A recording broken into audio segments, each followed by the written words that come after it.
스팸 이야기를 하면 햄부터 떠오르시는 분들은 아직 인터넷의 호된 맛을 덜 본 분들입니다.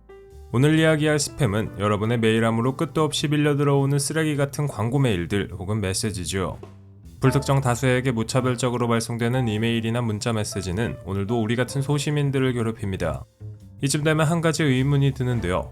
도대체 스팸은 얼마나 오래되었고 어떤 역사를 거쳐왔길래 우리를 괴롭히는 걸까요? 스팸 메일의 생일이 언제인지 아시나요? 놀랍게도 이 문제에 대한 답은 정해져 있습니다. 역사상 최초의 스팸 메일에 대한 기록은 1978년 5월 3일에 시작됩니다. 이날 인터넷의 전신인 아르파넷을 사용하던 사람들에게 발송된 광고 메일이 최초의 스팸인데 디지털 이퀴먼트 코퍼레이션이라는 미국의 한 컴퓨터 회사가 보낸 광고 메일이었죠. 이 메일을 보낸 사람은 마케팅이었다고 변명했지만 받는 사람 입장에서는 귀찮은 존재였을 겁니다.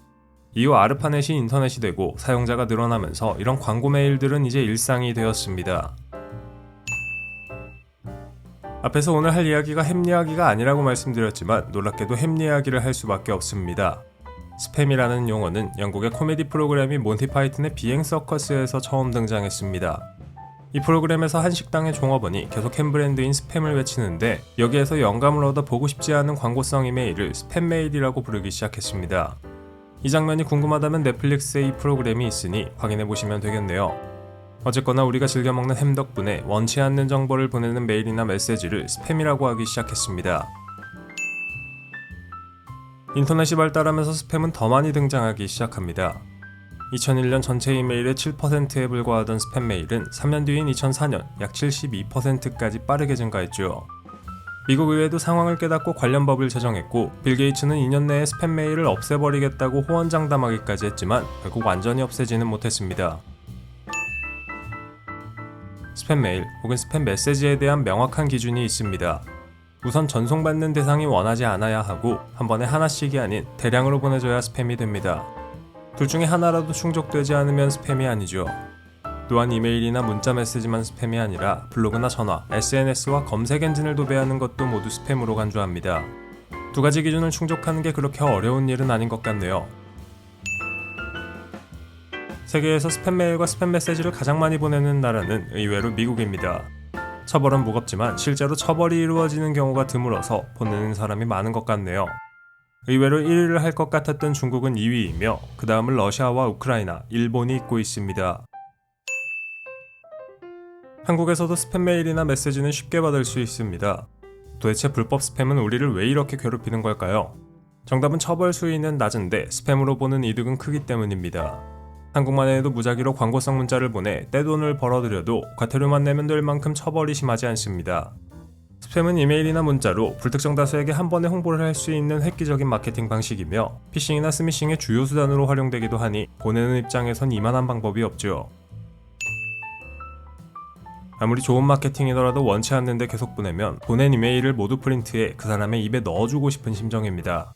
이런 심리적인 이유 말고도 스팸 메일이나 문자가 없어져야 하는 이유는 여러 가지가 있는데요. 우선 스팸 메일은 받는 이의 시간과 자원을 낭비시킵니다. 이메일을 정리하고 스팸 메일을 필터링하거나 삭제하는 데 소비되는 시간과 노력은 생산적인 작업에 대한 집중력을 낮추고 업무 효율성을 저하시키죠. 두 번째는 전자우편 혹은 통신 시스템의 부하가 걸려 정상적인 사용자들이 불편을 겪는다는 겁니다.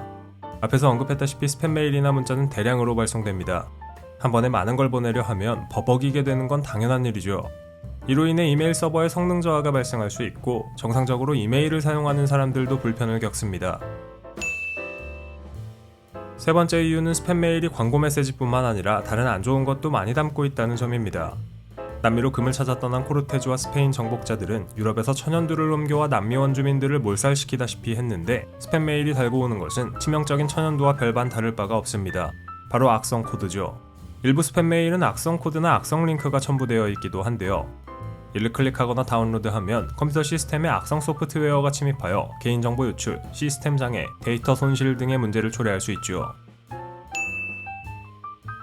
스팸으로 인해 고통받고 싶지 않다면 프리미엄 VPN인 노드VPN을 이용하는 걸 추천합니다. 노드VPN의 바이러스 및 위협 방지 기능을 이용하면 웹트래커, 악성 웹사이트, 감염된 파일, 악성 광고 등 다양한 위협을 방지해 실수로 스팸 링크를 클릭하는 걸 막아주고 더불어 트래픽을 암호화해 스팸 메일과 메시지로부터 개인정보를 보호하고 해킹을 방지할 수 있죠. 백신과 VPN의 역할을 동시에 하는 노드 VPN, 쓰기만 한다면 보안 걱정은 한시름 덜어도 됩니다. 고정 댓글에 링크를 누르시면 2년 약정에 4달을 무료로 더 주는 완전 혜자인 특별한 딜을 확인해 보실 수 있습니다. 30일 동안 걱정 없이 환불도 되니 그 점을 기억해 두시면 좋을 것 같습니다.